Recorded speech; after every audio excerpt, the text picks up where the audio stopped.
health? What's the future of health?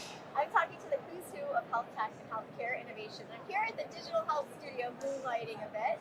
Joining me right now, I have two professors who are going to help get us smart on what's going on in technology trends, not only in Australia, but also everywhere in the world. So please join me in welcoming Karin Verspoor. She is a professor at RMIT, and Bain, he's a professor at Monash University. Hi. Hi. Great to have you two here. Thank you. All right, so you guys have different areas of expertise, so we get like a double bang for our buck here. Awesome. All right, Karin, we'll start with you. So I understand one of your areas of focus is natural language processing, which I feel like has become like a real thing like the last couple of years. Where are we at with that in terms of that technology being really integrated into the health system? Have we even begun to see the true potential here? I think we haven't. There's lots more to come, but we are starting to make some progress. Okay. And there's some really kind of killer apps that we're working towards, because I don't know if people realize, you I'm sure do, but about 80% of the electronic health record is text. Yeah. And we have nursing notes, we have emergency department presentation notes, we have doctor's notes, we have all sorts of reports, histopathology reports and radiology reports, and there's just so much text in there that we really need to start digging in and taking advantage of that if we're going to be able to leverage all of the information and the nuance that's captured in that text. All right, give me some success stories, because you said you have had some really cool experiences lately with unleashing the power of that text. So let us hear a little bit about what's going on. Yeah, so we're actually trying to target pretty specific things, because we sort of believe that if you target small things, then you can show the promise of the technology, and small wins, and we can control it a little bit better as well, because we can really define the problems we want to solve in collaboration with clinicians really carefully. So we've been working with the Peter MacCallum Cancer Center in their infectious disease unit. And one of the things they're interested in knowing is how much invasive fungal infection is occurring in their immunocompromised population. And so we've been using natural language processing to essentially machine read the histopathology reports and the CT scan reports of the lungs, and really try to identify the words in there that are describing the infections. And then we can use that to sort of flag the reports that look like the patient has an infection that need to be treated or actioned quickly. That's exciting. I mean, and the promise of that is that once this model is kind of theoretically built, you can kind of apply that then to other areas, right? Yeah, so the paradigm translates to other contexts. The tool itself is pretty tailored to the actual context. So we're feeding it words that relate to the different kinds of infections and the sort of the fungus that's there. But the general paradigm of trying to capture the vocabulary of a particular problem and put some linguistics around it so that we can deal with things like negation. So no abnormality detected or no evidence of disease. We want to be able to capture those, and that generalizes, because even though the actual thing that we're looking for in the text might change, the language around it is pretty common. That's really interesting. All right, Chris, let's bring you into the conversation. So you've got a different background. You've spent a lot of time in health IT, in the health system. Yes. So talk to me a little bit about, where we're at, state of play, I guess, in terms of integrating tech from your perspective into healthcare. I mean, have we even really begun to unlock the potential of just that kind of technology? Look, I think not. I mean, I constantly say to people, it feels like we're about 10 years behind the US, for better or worse. If you use EMRs as a marker, if we think about HIMSS levels and people at 5 and 6 and 7, we're a long way behind. There's still hospitals, even when I worked in before I came to the uni, where they're struggling with paper still.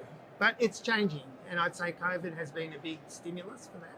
I talk to people about, I had really mixed feelings about leaving the health system about 6 years ago. When COVID hit, I saw all this tech getting pushed into the health system, all this video conferencing happening, and I was very jealous. But equally, I know the pressure that would have been delivered under. So I was also happy not to be there facing that. So short answer is still heaps we can do. But I feel like the speedometer has gone up. We're running at 80, 90 Ks an hour, not trundling along at 20. and that's encouraging. That's good. Okay, so what do you think has caused the speed to be significantly increased? Is it COVID or what? COVID's a big factor. Okay. Yeah. And I feel like, we'll come back off the 80, 90 Ks, maybe to 60, 70, but it's better than 10 or 20. That's true, but COVID's a couple years ago. So I'm curious. Yeah. Yeah, I'm curious to hear about some of the, the conversation, like if, from your career, right? And you're in the university now, and you're teaching and doing research.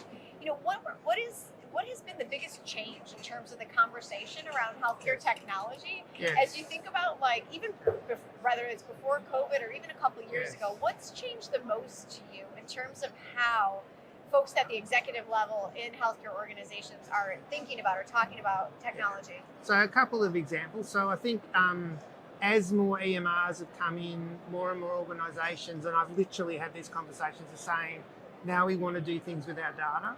That doesn't mean that it just happens like that, but their mindset is turned from preparation, implementation to settled. Now let's look at what we do with our data, and AI comes into that. So that's a really big factor. I suppose the other things are virtual health and telehealth are quite set. Like they're in lots of clinics already. It's not an abnormality to see anymore. It's a bit like we were saying before. It's past the other side of the hype cycle. Right. Yeah. Do you feel like that's the utilization numbers for telehealth are like kind of stabilized after COVID here? I mean, we're seeing like it didn't go back all the way in the US, but we're at kind of like okay, people are like, I like this. I don't have to go to the doctor's office and sit around with all those other sick people for certain things. I mean, what's the that's my like sense here? of it. That's okay, my that's sense of it. I haven't seen the numbers, but there's also something hidden in there. It's very clear that during COVID, big numbers of telehealth consultations hid a lot of phone consultations. Okay. So I think that still might be going on a bit as well. Okay. All right, let's just talk general tech with you guys, because I mean, you guys are in healthcare technology, in health innovation. I'd love to pick your brain about what's cool and what's not. All right, so let's start with what's not cool anymore. Like, is there a technology that you are just thinking right now in this day and age, oh God, like the hype around this is like just way too much for what this really is right now? Do you feel that way about any particular technology? Karin, I'll start with you. For me, I have to say ChatGPT, Yeah. which is not an old school technology, of course, but it's a brand new technology that everybody's talking about and everybody wants to try to use somehow. And I think there's some real risks with that. Yeah. And we need to be taking a more measured approach in order to really understand where it has value and what are the use cases that where it's going to really help people rather than potentially generate random nonsense. Yeah. Any lessons that you feel like those who are in that ChatGPT world should learn from NLP? Yeah, look, I mean, there's a lot of similarities, right? Oh, well, ChatGPT is a natural language processing system. The difference between that and the large language models that we've been working with in the last 5 years is that it's generative. So it's trying to produce language, generate language. It's like predictive text on your phone, right? So you actually put a prompt into the system and then it just literally guesses what the next word is. And the problem with that is that it's producing language that's very fluent and the words make sense in context, but they might not actually mean the things that we want them to mean. Right. And so that's the key difference. Most of my work is about understanding language and trying to essentially transform what is a big messy bunch of words into a kind of structured representation that reflects concepts and relationships between them. And the ChatGPT is just trying to produce a string of words, and it doesn't have that meaning aspect to it. And that's the key difference. I love it. Thank you so much for putting that so clearly. I imagine that now. All right, Chris, what's overhyped to you? What's the tech that you're like, oh God, if I have to hear this one more time? I can't say I can answer it like that. I'll try and answer it another way. So two spaces that if you're in a hospital, even in Australia now, despite what I said before, and you're, oh wow, we're going to put in an EMR in 3 years, you're like, it's just so far out of date, it's not funny. That's one thing I'd say. The other thing I'd say is when I hear people talk about their BI environments, they're not talking about the stuff that they could be talking about. So they're Say not. a little bit more about that. What are they talking about? What should they be? So, some places will still be struggling with, should we use the cloud? Are we building data lakes versus traditional business intelligence warehouses? Are we factoring in text analytics at all? Can we cope with that? I feel like we have this lumpy environment. So there's some exemplars who are right on top of it. EMR went in ages ago. They're having modern conversations, and others who, like I said, they still haven't put an EMR in. And I'm out there talking to people about the next thing that's still real. So I mentioned in the talk before, things like Life Whisperer out of Australia, ResApp out of Australia, DoseMe out of Australia, all real products being used, and yet some people in healthcare still have no awareness of that more leading edge of digital health. And if they're not aware of that, that's a worry to me. Yeah, I think we do see that across the globe, where it's like the haves and the have-nots, or in the know, and then the folks who are a little bit behind and lost. How do you think we build the competency for that? I mean, both of you are in university, so if you have access to a learning environment, maybe you're teaching, next generation coming up, but even with those who are already in the system, what's your best advice for how to learn about some of this stuff? Karin, I'll start with you. I think the answer is actually pretty simple. Just be curious and open to it. And there's so many resources out there that you can access if you are curious. At some point, we probably need to talk about some professional development, and particularly when we're trying to integrate some of these technologies into the work environment that clinicians are working in, we need to be sure that they can comfortably use those tools and understand the limitations. So, part of what we're teaching, I think we're both of our universities are teaching digital health. But one of the key things that we're doing is teaching an ethical framework and teaching the students to really think about what are the potential harms of the technology, what are the limitations of the technology, and really having a framework for thinking through how best to integrate these tools into different settings. Chris, what would you add to that in terms of helping build that competency for learning digital health and health information and technology? Karen's right. We're doing teaching stuff in the university setting. I get the opportunity to spend a lot of time outward facing, talking to hospitals or industry groups or whatever. And I like taking those opportunities because almost universally when I talk about some of these examples, they've never heard of them. Yeah. And for me, that means that's more people who've heard of this, more people who can take the chance to be curious, learn more. I think the other interesting phenomenon is some of what we're talking about is direct to consumer. So unlike an EMR system where if the hospital doesn't play, there is no EMR, consumers can start turning up at the doorstep of their local hospital or their GP or their whoever with some of these digital tools and services that they've bought from overseas.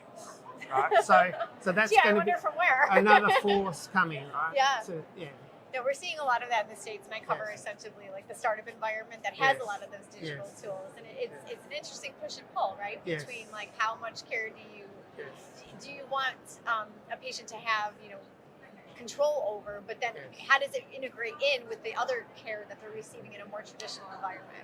All right, I want to know from you guys, where are we in terms of challenges right now? I mean, what do you think, and I hate to be what's the most challenging part of in this information technology, filled healthcare environment? What's the most challenging thing? So I guess I'll put it this way. It's when you're thinking about, NLP or any of those really emerging parts of tech, what is the challenge that needs to be overcome, you feel, for real adoption and implementation? I mean, is this a funding thing? Is this a knowledge curve? And what's the thing that really stops that from, becoming ubiquitous and really being taken up in a big way? Tricky one. There's actually, I think, different answers to that question depending on where you look. So from my perspective as essentially a data scientist, somebody who needs access to the data in order to try to drive the innovation and drive the development of the technology. For me, access to the data is a real problem. And we don't have good governance frameworks for data sharing. We're starting in this community to develop the languages for doing that. So, things like FHIR and the common data models through OMOP.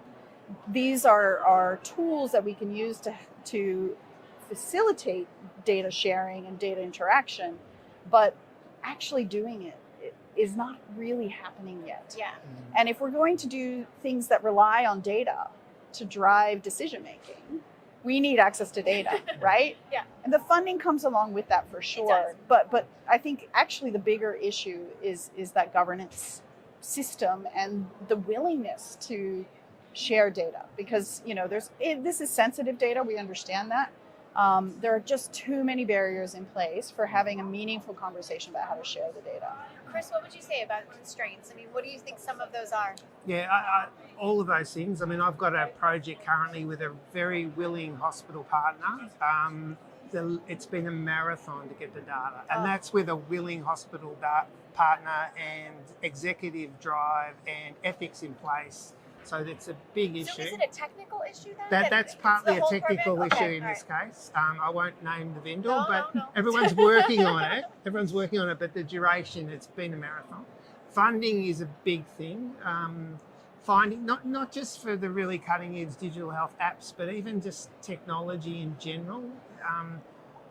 I don't think you get an ROI in money off an EMR system, for instance. And yet people spend a lot of time, especially in a prep phase, making sums to make it look like you do. I've seen that process. I've been in that process. So we need to get past that a bit and say it's just a tool of the trade these days. Your organisation needs to move that way, and you're going to have a financial burden from that. But it's part of being modern. And there'll come a time where you'll be aberrant if you don't have it, right? So there's that kind of stuff. And there's absolutely knowledge gaps. Things like fire, having people, often your IT department in a hospital knows about fire. The executives don't, and they need to be engaged in why stuff like that's important. Right, so you guys are obviously in university settings, and you're looking at the new generation of who will ultimately be in charge of healthcare, and they're digitally native. How does this change things? Like, what do you think? Like, I mean, I love that you said, Karin, that, building in, classes that teach about ethics and how to ask those questions when it comes to technology are part of the curriculum. Tell me a little bit more. I mean, like, what's going into the intentionality of teaching this new generation? How do we be good stewards of technology in a business like healthcare? Yeah, for sure. We've realized that we really need to support our learners to understand this technology. So we created something that all of our undergraduates in STEM have to take. So a nurse, an engineer, a computer scientist, it doesn't matter. They all have to take a course that we call Foundations of AI for STEM. Oh, okay. And it involves learning about ethics. It also involves understanding how models are built, like what data you need, how you structure the data. And they get to play a little bit and actually experience how these models work firsthand. And that's part of giving them the kind of framework for thinking about the tools. So we've really just embraced it and said, hey, everybody's going to need to know about AI at some level. And even if you're a nurse, you're not going to be building an AI system necessarily, but you're probably eventually going to be working with one. Right. So you need to have some kind of understanding of it. No, I think that's great. Yeah, and that's really good to hear. I like that idea. Yeah. I'm not going to talk Don't to you steal about it. that. I would actively talk to you. It's interesting. I think there's wonderful things that the health system can see because of this new generation coming through. There's a double-edged sword though to that. And so just because you can program something doesn't mean you should. And sometimes the wonderful thing you think you're doing isn't so wonderful when viewed in a broader context. And sometimes that enthusiasm could be problematic. So we need to teach more of this environmental stuff and implications for practice and data privacy and why another silo isn't necessarily a good thing, even if it's solving a really important problem. And so why is interoperability important? That kind of stuff as well. So wonderful enthusiasm, knowledge will come through this next generation, but we need to harness it, mould it, make sure it's used for good, not evil kind of thing. Yeah. All right, I asked you guys what was overhyped, and now I want to know what's not hyped enough. Like, what are you excited about? Like, this is going to sound so lame, but I'm still excited about telehealth, and only because I feel like people finally get it. Like, oh my God, I can do a visit on my, oh my God, this is so easy. I think people finally, broadly, the general population gets it. What are you guys excited about? Whether it's something like that, where it's just like, it's not getting the hype it deserves, or something that is just, brand new and you're just like stars in your eyes about. Karin, go ahead. Look, I'm still thinking about language because that's my thing. Yeah. But I'm really excited about the opportunities that we have to make patient interactions with their clinicians more natural, because there's nothing worse than going to see your doctor and having your doctor focused 100% on their screen, typing away.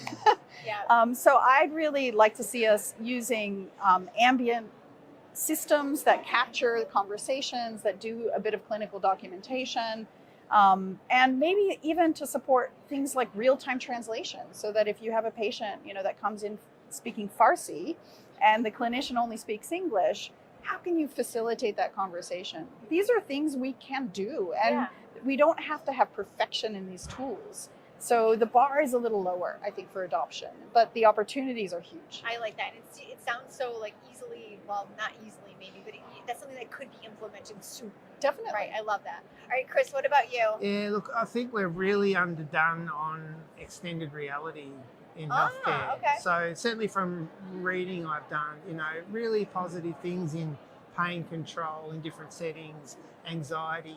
So I was literally in a conversation with somebody the other day who's setting up a big cancer centre, and they're looking to create a sort of innovation space and to have digital health as a prominent thing. And, we'd thrown out VR as a thing, and they said, but why would you use VR in cancer? And then I said, what about these kind of things? They were really, their eyes lit up. And a play sort of forward from that is digital twins. I love that. Be it extended reality or not, AI will have a play. I think back to when I was a clinician and some of the really complicated decisions to make in people with cancer or multi-morbidity. Surely there's a place we can get to where we can play out different scenarios and get a greater comfort with them and their family about what's the right way to go. And that's not just on the edge, but it's inside. No, I agree totally. Thank you guys so much for stopping by and letting me kind of pick your brains. I wish I had professors like you when I was in school. I mean, they didn't even teach this stuff. It wasn't even possible. So thank you guys so much for sharing just where you're at different places. I love it. Different universities, totally different backgrounds, totally different takes on technology, but everybody's eyes lit up when Chris said digital twins. So I think we hit on something there. I love it. Absolutely. All right. Well, thank you so guys much. again. Thank you, Jess. I'm Jessica DeMoss, and thanks so much for joining us. To find more interviews with the people who are changing the way that we do healthcare, head on over to my YouTube channel. It's youtube.com/WTF Health. We'll talk to you guys really soon. Thanks. Bye.